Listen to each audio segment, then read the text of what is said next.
عزیزان گرامی،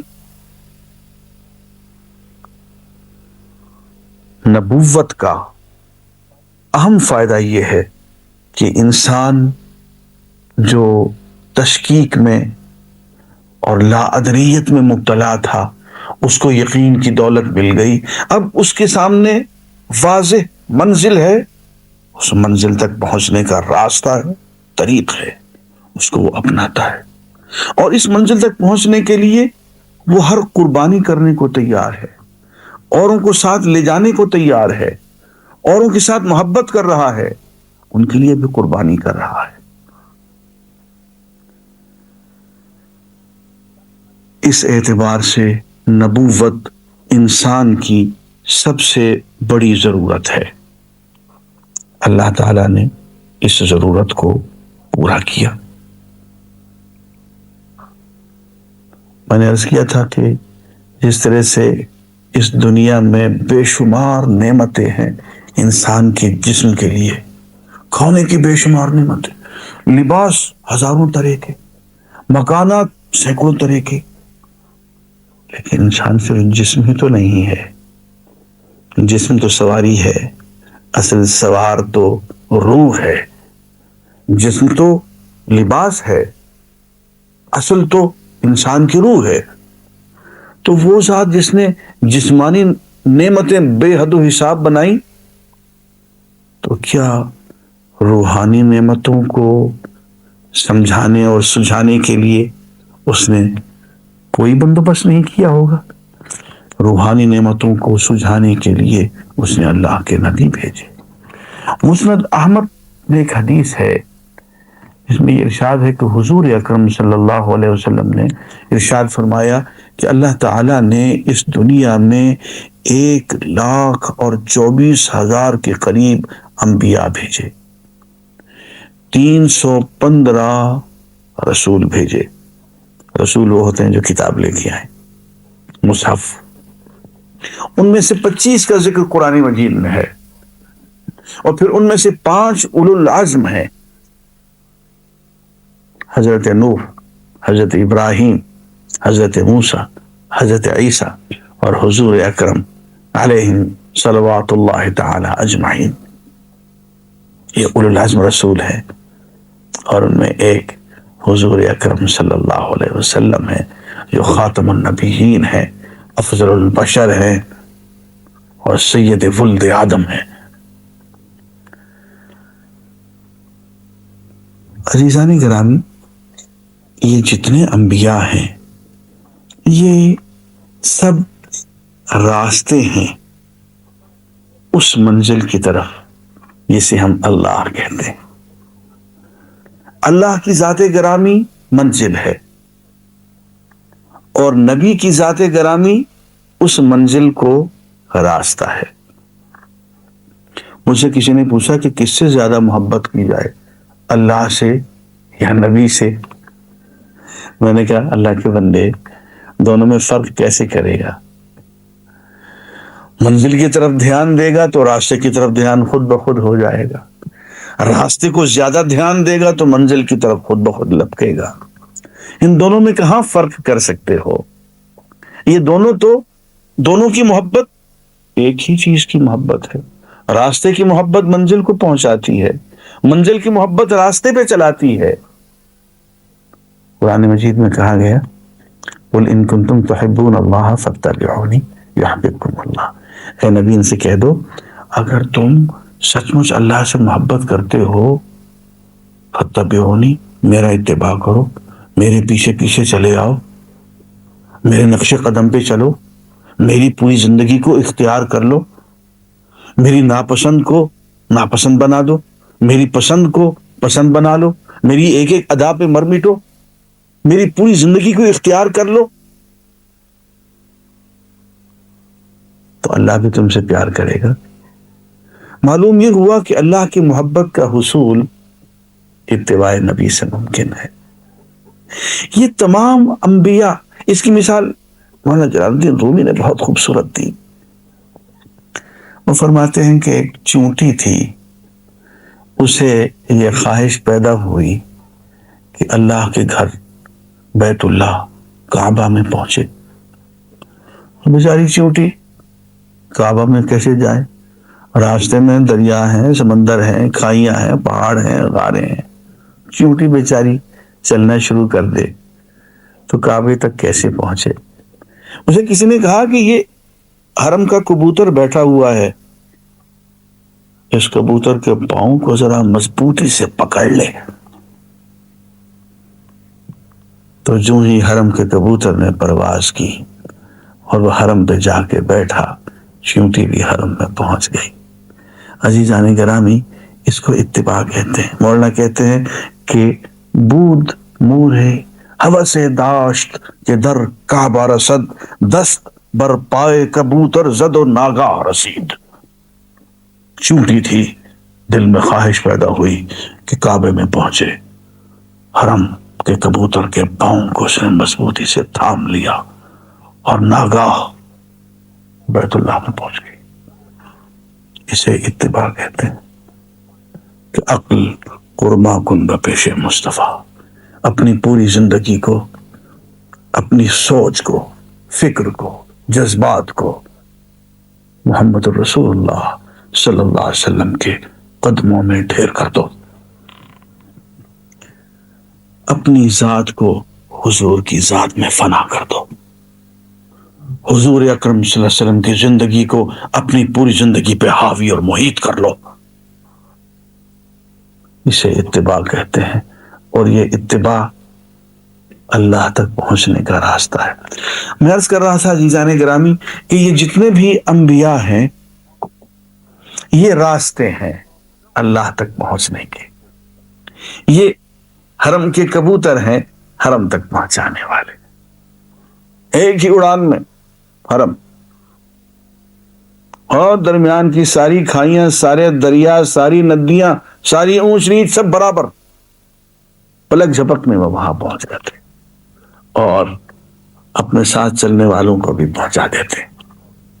جو جو ان کے پاؤں کو مضبوطی سے لپٹ جائے وہ بھی پہنچ جاتا ہے. یہ تمام انبیاء یہ راستے ہیں، یہ شاہراہیں ہیں اللہ تک پہنچانے کی. 1,24,000 راستے، سڑکیں، شاہراہیں سب اللہ کی طرف جا رہی ہیں جل جلالہ. لیکن ایک بات عرض کرنا چاہتا ہوں، جب منزل قریب آ جاتی ہے تو سب راستے ملتے ملاتے ایک ہی شاہراہ میں گم ہو جاتے. ساری سڑکیں ملتے ملتے ملاتے ایک بہت بڑی گرینڈ ٹرنک روڈ میں مل جاتے ہیں. ایک ہی چینل رہ جاتا ہے پھر منزل تک پہنچنے کا. عزیزان گرامی، منزل قریب آ گئی. تمام یہ راستے، یہ تمام شاہراہیں ملتے ملتے ایک عظیم المرتبہ شاہراہ میں گم ہو گئے. وہ محمد رسول اللہ صلی اللہ علیہ وسلم کی شاہراہ عظیم ہے. اب ایک ہی راستہ، اب ایک ہی چینل ہے اللہ تعالیٰ تک پہنچنے کا، حضور کی ذات گرامی اور ان کا اتباع. قل ان کنتم تحبون اللہ فاتبعونی یحببکم اللہ. نبی صلی اللہ علیہ وسلم ان کو بتا دو کہ اگر تم سچ مچ اللہ سے پیار کرتے ہو، تم نے اگر اللہ کو اپنا مقصود حقیقی ٹھہرا رکھا ہے، اسے منزل بنا رکھا ہے، وہاں تک پہنچنا چاہتے ہو، تبعونی، میرا اتباع کرو، میرے ساتھ چلے آؤ، میرے پیچھے پیچھے نقش قدم پہ چلے آؤ، میری پوری زندگی کو اختیار کر لو. لقد کان لکم فی رسول اللہ اسوۃ حسنہ، کہ دیکھو تمہارے لیے رسول اللہ صلی اللہ علیہ وسلم کی ذات میں حسین ترین نمونہ ہے، اس کو اختیار کرو. جب نمونے کی بات چلی تو یہاں ایک اور نفسیاتی مسئلہ بھی عرض کر دیں. انسان بنیادی طور پہ نقال واقع ہوا ہے، وہ نقل اتارتا ہے. آپ غور کریں کہ ایک بچہ ویسے ہی بولتا ہے جیسے اس کے والدین بات کر رہے ہوں، وہ چلتا بھی اسی انداز میں ہے. ایک ایک عادت وہ اپنے والدین کی اپناتا چلا جاتا ہے. والدین کی شخصیت کو وہ اپنی شخصیت پہ محیط کر لیتا ہے، اپنی شخصیت کو ان کی شخصیت میں گم کر دیتا ہے، ان کے نمونے کو اختیار کرتا ہے. اس کو اتباع کہتے ہیں. اب اللہ تعالیٰ ایک سیدھی سادی بات کہتے ہیں، اور وہ یہ ہے کہ میاں دیکھو، ہو تو نقال، نقل تو تم اتارو گے، کسی نہ کسی کی زندگی کو تو اختیار کرو گے، کسی کو تو اپناؤ گے، کسی نمونے کو تو اپناؤ گے، اس کی پیروی کرو گے۔ تو میاں اس کا اتباع کرنے کی بجائے یا اس کا اتباع کرنے کی بجائے لو ہم ایک ذات گرامی تمہیں بتائے دیتے ہیں، اس کی سند دے دیتے ہیں کہ اس شخصیت کو اور اس کردار کو ہم نے اپنے ہاتھوں سے حسین ترین بنا دیا ہے، اسوہ حسنہ ہم اس کو قرار دیتے ہیں، اور اس ذات گرامی کی پوری زندگی کو اسوہ حسنہ ہونے کی ہم سند عطا کرتے ہیں۔ تم نے اتباع کرنا ہے تو انہی کا کرو۔ لقد کان لکم فی رسول اللہ اسوۃ حسنہ، تمہارے لیے حضور اکرم صلی اللہ علیہ وسلم کی ذات گرامی میں بہترین نمونہ ہے، اس کی پیروی کرو۔ یہاں پہ میں کروٹ سی مثال عرض کیا کرتا ہوں، وہ یہ ہے کہ ہمیں کپڑے سلوانے ہوں تو ہم ایک سلا سلایا اپنا کرتا، شلوار اور واسکٹ جو بھی ہے ہم جا کے درزی کو دے دیتے ہیں، اور کپڑے کا تھان بھی دے دیتے ہیں۔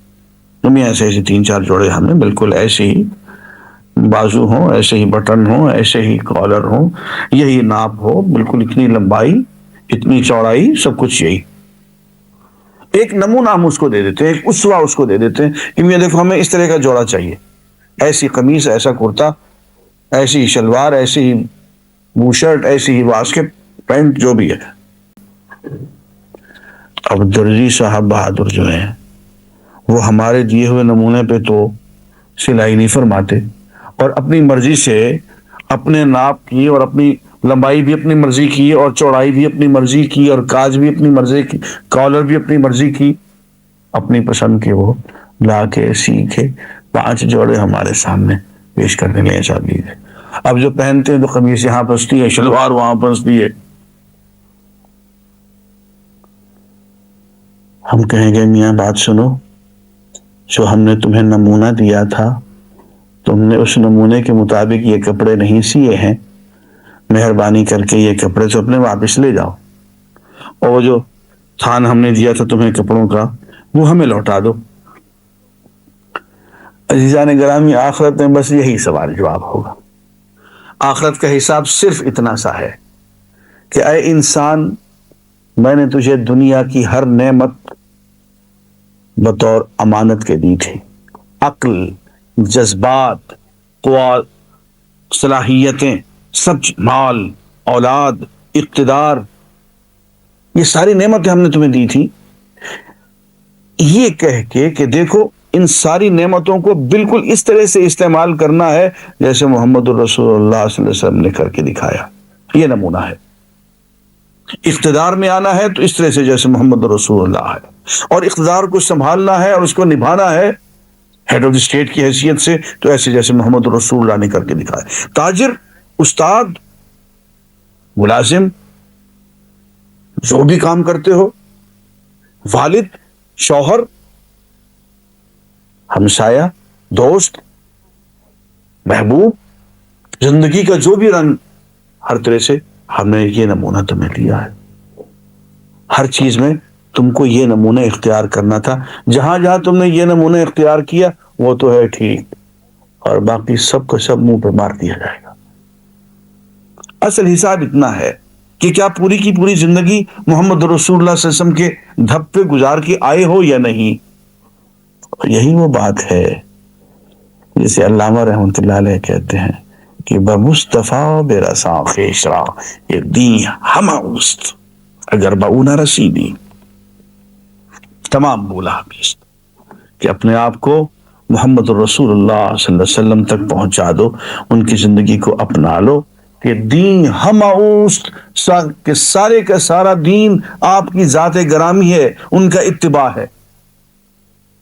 اگر حضور تک نہیں پہنچ پائے تو باقی سب بولہ بھی ہے۔ وآخر دعوانا ان الحمد للہ رب العالمین۔